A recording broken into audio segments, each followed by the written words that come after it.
Welcome to another episode of Soul Sentred, the podcast. I'm your host, Jaynie Morris. Thanks so much for joining us once again. Now, before we start today's episode, there's a couple of things that I just wanted to have a quick chat with you about. First of all, I've been getting some great feedback in regards to our YouTube channel. Soul Sentred is the YouTube channel where you can watch all of our podcasts, the ones that we started out with, the ones that we've done previously, and of course, the one that you're listening to or watching right now. Now, if you haven't already, you know what to do. We need you to subscribe, because as long as you subscribe, we can keep bringing these fabulous guests from around the world to you through Soul Sentred, the podcast, for absolutely no cost. So please do us a favor, subscribe, and that way you'll also never miss an episode. And of course, remember, Soul Sentred, the magazine, is now out. There's 4 issues every year. You can get those magazines from our website, soulsentred.com. Just go there, click on the buttons and subscribe, and you'll get your free copies right away. Today's guest is an absolute powerhouse.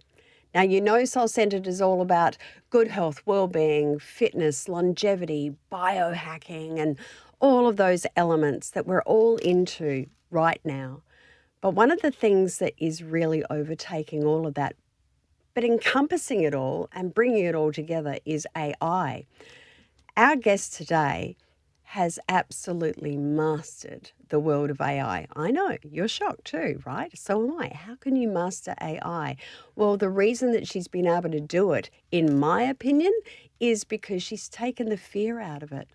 I'm really scared of AI. I'm not scared of what potentially it could do. I'm scared of the fact that I don't know how to interpret it or use it, and everybody else is using it and getting great benefits. So I decided to have our guest on today to talk to us about that. But that's where she's at right now. Her story, her personal story prior to all of this and where she is right now, is equally as powerful. She's an amazing woman. MG is a marketing and AI consultant, but she's also a best-selling author. Her first book, and that's where I came to fall into her sphere of her circle that she creates just through her energy. Her first book, Uncertain to Unstoppable, when I sat down and read that, I read it again and again and again, because it was so powerful. Her second book, Try and Stop Her, well, you know what? In this interview, you're going to realize why she wrote that book as well. She's a mother of 2 amazing daughters. She's a wife. She runs an incredible business. I don't think she ever sleeps. Help me to welcome MG. Thank you so much. What an intro. I'm excited to be here, Jaynie. I'm excited that you're here and awake. Yes, I know, me too. And you know what? I actually had a great sleep last night, but you are right in the sense that sleep is not always it's high on my priorities, but it's not always great. So I appreciate you bringing that up for me in the Auntie Jaynie Jaynie, absolutely. When Em came into the studio, the first thing I said to her was not hello, was, have you had some sleep? Are you okay? Because you've been slamming it on the road recently, haven't you? I have, and now I have 2.5 weeks before hitting the road again. So yes, it has been a very big year, but as you say, AI, it's huge and it's just been taking me all sorts of places. But I promise, I have been saying no to things as well. Good girl. Auntie Jaynie says good girl. Good. Now, before we dive into all of that and what you're doing right now, can you do me a favor and just give our audience a little bit of a glimpse into MG before all of this new business of AI came into your world and it has absolutely exploded? Can you let them know who MG is? Well, I will say, first of all, just as a bit of a plug, if you buy my book, Uncertain to Unstoppable, you'll know all of it. And obviously we can't go through the entire detail. But born and raised in New Zealand, and if anyone listening to this is from New Zealand, you'll know we're a tough sort of people, you know, like we're quite independent because we live in the most isolated place on earth, and a little bit patriotic as well. But as many of us had a world of trauma in my early years and had to carve a path that looked very different to what my family maybe expected of me. and still do. It still surprises me how much they underestimate me when I say I'm going to do something and they go, oh, you won't be able to do that. And I'm like, watch me. And this is where the unstoppability comes from. So my background ended up being in marketing, education, and then personal training, because fitness, very big part of my life. Probably should be just as much, sleep should be just as much a part of it, but fitness is what keeps me going. And spent a lot of time working out exactly where I want to go, what I want to be in this world. And what I've learnt over that time is that no matter what I do, it comes down to three things: connection, impact, and transparency. I'm incredibly transparent to the point that some people hate me for it. But that's okay. I've learned that that's okay. Connection is probably my highest value. So everything I've done in my life to this point and continuously will be about connection. Teaching, education, being on social media, I love it. Like, I love that I live in the world where I get to do that. And AI gives us more space for connection, so we can, talk about that. And impact is huge. And impact is not just about everyone else, even though it is. I want to impact other people. When I was a teacher, I wanted to impact children. When I am in the space that I'm in right now, I want to impact women-founded businesses. But impact for me is also for my ego, because it makes me feel good, right? I wake up and I'm like, I get to do something that helps other people, but that also makes me feel amazing. And the ripple effect of that is just this beautiful circle of I feel good, helping people, they feel good, getting help, repeat, repeat, repeat. And so I guess that's a really short summary of who MG is. It could go on for a very long time and many tangents, because I also have ADHD.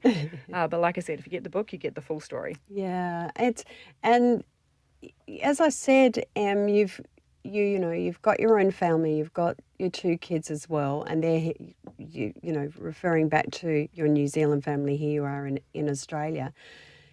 How do you balance that with everything that you do? Because, especially with your values, the values that you have just described to us clearly have to have and deserve a lot of your time, a lot of your energy in order for all of them to be achieved. How do you balance that with your family as well?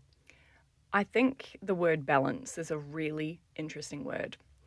I don't believe that in any one moment in one individual's life that balance exists. I believe that over a span of time, balance exists in your life.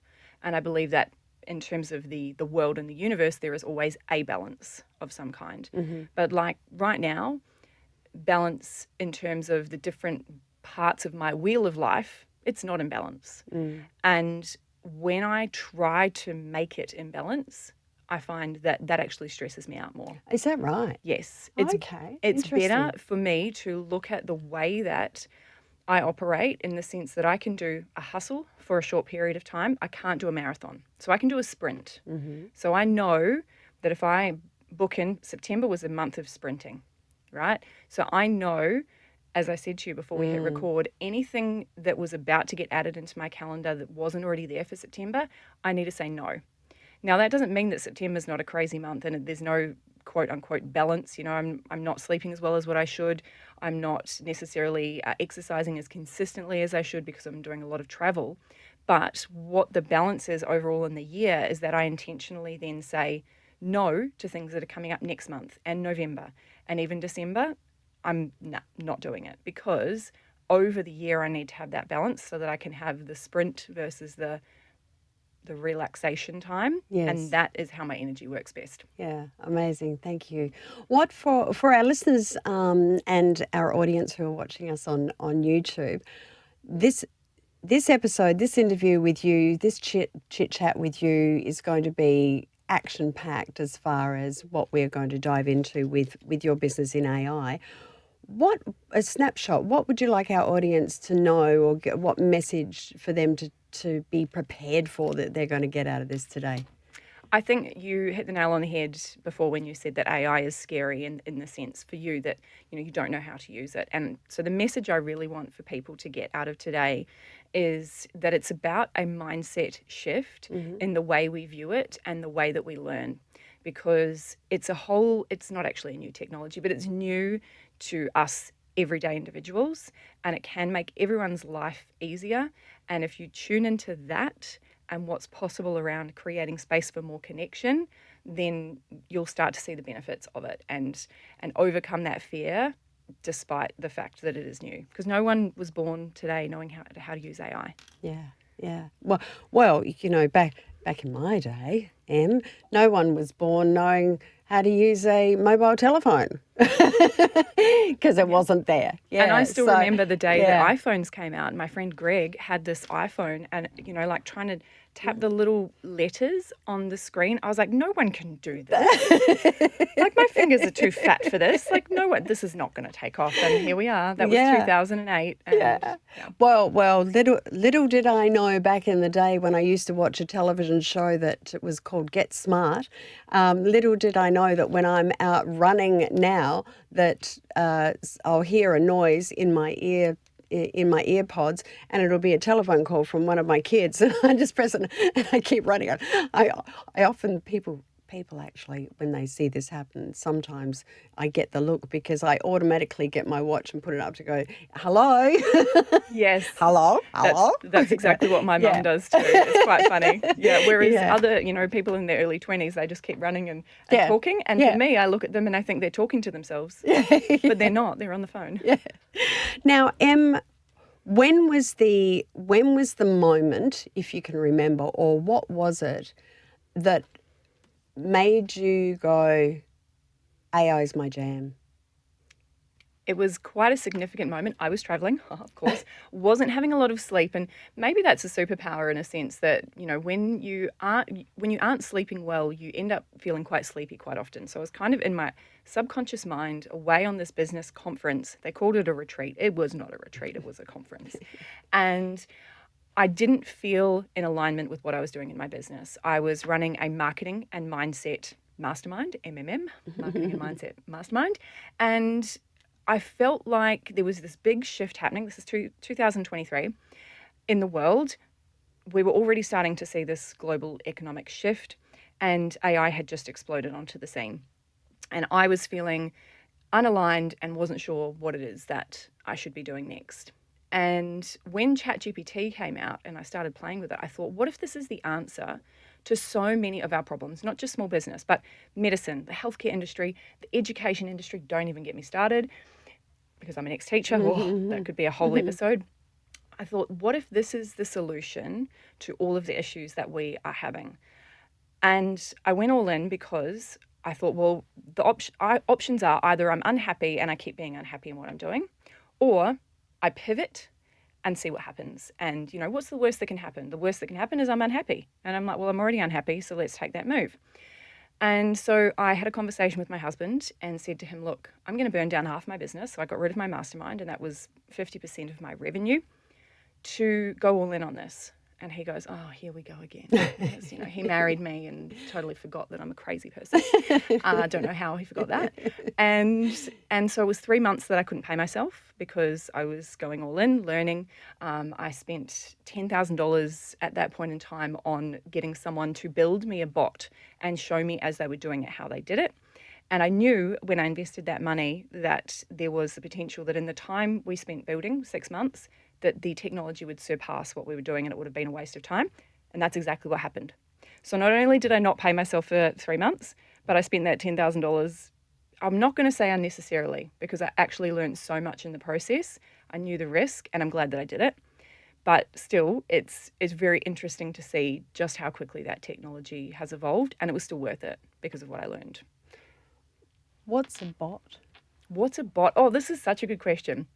So I guess there's lots of iterations of bots, but it's essentially an interface that gives you the human-like experience of AI. So AI on the back end will have things like large language models, which is a database that a bot, whether it is your computer screen or an actual physical bot, which does exist now, that can interact with you based on that database. And so ChatGPT is a bot of sorts because you input like a human. You can even, voice message it. Have you tried voice messaging ChatGPT? Yes, yeah. And it can voice you back, or it can type back, or it can create images. So a bot is the interface in front of AI to make it user-friendly, essentially. Right. And so it could be ChatGPT, it could be a little FAQ bot that pops up on your screen on a website, or it can literally be a humanoid robot, which is something we can all buy now to have in our homes. Mm-hmm. They don't do a lot yet. I will definitely be buying one by the time they can fold laundry, for sure. Because people always say to me, oh, AI, I'll use it once it starts doing my household chores. I'm like, yeah, that's coming. Yeah. What, because I find one of the things that I find fascinating, and my team and I have been talking a lot about AI because my team already utilizes it really well, and it's one of the reasons I've been so excited to sit down with you today and do this podcast interview, but also get it out to our audience, is that the simplicity of it and the way that when you said, oh, you have you voiced yet into Chat GPT, and the humanoid bots are already coming. It actually has a huge element of excitement in it for all ages as well. So tell me once so that happened and you spent that amount of money and you got to the end of that and what have you. Where did you go from there? What did you create out of that? What I created out of that was a framework for small businesses to implement AI into their business, because while it is simple, it's also hard to get past the first kind of layer of using AI without getting shiny object syndrome. Because obviously this is a new thing. It's not a trend. I will not call it a trend because it is literally just the way the rest of the world is going to go forevermore. Well, I shouldn't say forevermore. Who knows what happens forever? But that people get stuck in the hype of it and think, oh, I just need this new tool. I just need that new tool, without thinking about the strategy behind it. And so what I was seeing was people going beyond platforms like ChatGPT and paying for things that they could do on ChatGPT, but not knowing that they could do it on ChatGPT, because there's so many little 1% things like voice messaging it. There's hundreds of little 1% things that make your life easier once you know how to use it. So I created a framework that allows people to look at their business as it currently is and start implementing AI so that it either does everything as well or better, not worse. Because that's another problem, is that we're seeing a lot of AI marketing that's crap. And that doesn't actually serve a positive purpose for the business or for society. What we want is for people to have the frameworks to implement it in a way that either does it as well or better than them, or not at all yet, because there will be things that it's just not that good at yet. Or it might cost a lot of money to make it really good at a particular task at this point. So that's what I did. I created this framework, and then I've put that into a program called AI Marketing Machine, which is a beast in itself, because I created it thinking, cool, this is going to be a great framework. It's going to be really easy to teach. But the problem is that every time I teach it, something has changed. And so I do it quarterly, and I have to do it live quarterly online, because between each round I do, there could be hundreds of things that have changed. And even literally as I'm teaching it, things change. So I've had so many times live where I've been trying to show something, and then for some reason overnight, that platform has changed, and I've got to figure it out. That quick. Wow. That quick. So this is why I'm not sleeping. Yeah. Like when I was in Bali in the beginning of August, that was when ChatGPT 5.0 came out. And right before I went to bed, I stupidly looked at my phone and they said, the countdown is on, just a few hours until ChatGPT 5 is launched. I was like, oh crap. So 2 a.m, there I am playing with ChatGPT 5, because people now also expect me to be across it, and I love it. I do love it. Like as I mentioned, I have ADHD, so it actually gives me a bit of like dopamine. I get hyper focused, but it changes, so it's like ooh, exciting. Yeah. But it is a beast keeping across it. So the business that you created, AI Marketing Machine, and you've spoken to us about utilizing that for clients for business and what have you. Is it a platform? Can you teach it to people who, is it small business, medium business, large business, or just general population? AI Marketing Machine is definitely designed for small business. Right, yes. The reason for that is that's where my heart is, because I see AI as being an opportunity to level the playing field. Okay. Government and large organisations have had access to AI for a lot longer than what the general population have had. Like AI has actually existed for 70 years. Right. So my soul wants Yeah. to help small business. Yeah. But in saying that, what my framework is AI marketing, right? But it's the same framework that you would use for anything in day-to-day life. For example, my nana, who is unwell at the moment, and of course my mum and my uncle struggling with that. I'm not there; they're in New Zealand, so I want to be there, but there's that pull, right? And so I created a bot, a Nolene support bot that I've given access to both my mum and my uncle and me. So anytime we have or they have a meeting with a doctor, they transcribe the meeting, they put it into the bot, and the bot will come out with questions that they suggest they ask so that we've got clarity on everything. Oh, wow. And then it all gets saved and we all know what's happened, so we don't have to, have Chinese whispers communication between everyone. And even if I wasn't available, to Zoom in, because sometimes with the New Zealand time zone, I can't Zoom into these calls either, that I then wake up and I've got a summary of what's happened and questions that were asked so that it takes the emotion out of it. Because, you imagine it's a family member, you're hearing these things from a doctor and you feel emotional, you forget to ask important questions. Yeah, exactly. So being able to create something like that, it's exactly the same framework. It's just a different way of thinking about things, which is what every human, business owner or not, is going to need to learn. Yeah, that in and of itself is so powerful. What a great thing, Em. That's really cool. So what was the turning point when you realized that AI could actually transform businesses? I know we've talked about like when you made that decision, but in particular, the lives of everyday women in small business. It was when I had to, I guess, force, which sounds awful, but I kind of had to force a few of my clients to just get on board, to just do it, because they had that fear of, I don't know what to do, I don't know what to do. I was running a membership and I gave them some resources, but they just were not doing it. And so I said, right, I know how much this is going to help you. Let me just get on a one-on-one call with a bunch of individuals and let me just show you individually. And then when I watched their faces after just 25 minutes of them going, oh my gosh, that was so easy. Why did I wait 6 months to do it?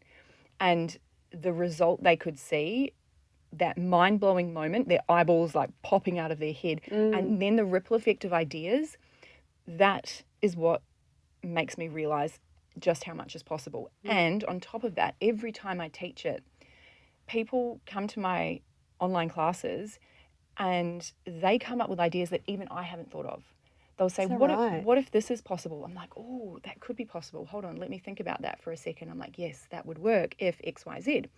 And so every time I run this and we get that live feedback from people, more ideas are born and more possibility becomes available to us through AI from those conversations. Yeah, it's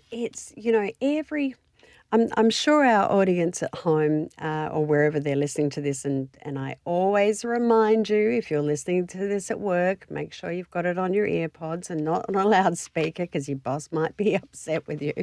We do have people that do that, Em. But I'm sure that the light bulbs are dropping, and one of the things that I'm picking up on, and I started at the top of the chat with you today, is my personal fear of AI, which is not that it's going to take over the world and everyone's going to lose their job, by the way. I do not have that fear. It's just, the fear of the technology and working it out and all that sort of thing. I mean, you're already dropping some of those curtains and giving us the fear factors going very quickly in the way that you're doing it. When you put the program together, the AI marketing machine, did you at any point in time, be interesting your answer on this one, at any point in time did you think, am I the right person to be doing this? Oh, yes. And if so, how did you overcome that? Or, you know what, it's something I'm still overcoming. Because there are very few people in the world that have the same experience as me and or any experience with this, because it's so new. It's very hard to be an expert.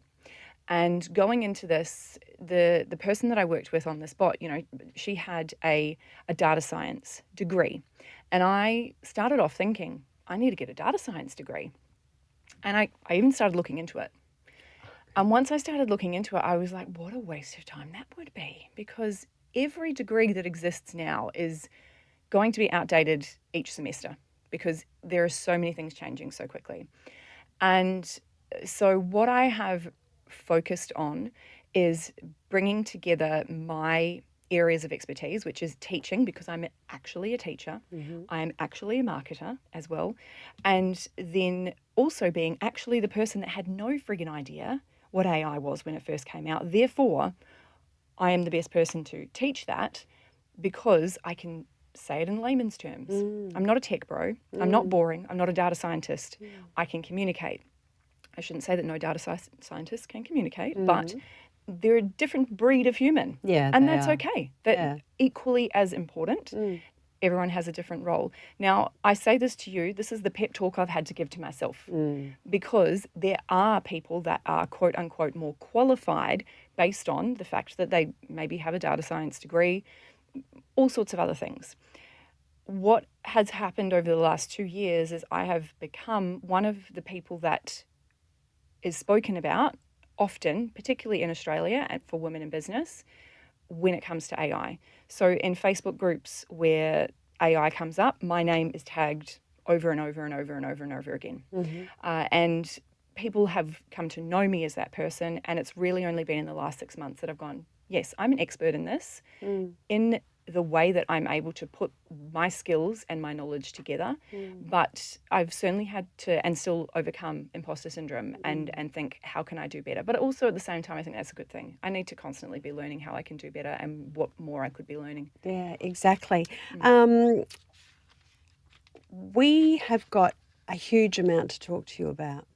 And so what I'm going to ask you right now, Em, is that would you mind just coming back next week, and because I think we're going to do part 2 on this, because we still haven't talked about everything that you do. If you're okay with that, happy days. And so thank you so much for being here for what I'm now going to call part 1 of this Soul Sentred podcast with MG. And then we're going to do part 2 and we're going to bring it to our audience, if that's okay with you. Sounds great. Look forward to it. Fantastic. Well, Em said she's going to do it, and I'm sure that you agree. The reason I've made this decision is because we still have so much more to unpack in regards to AI, but also with Em, with what she's doing, because she, as I said before, she's created something incredibly powerful that is going to give us the simplistic view and the simplistic way and take out the fear of AI that's going to help us with small business, medium business, but in our lives in general. So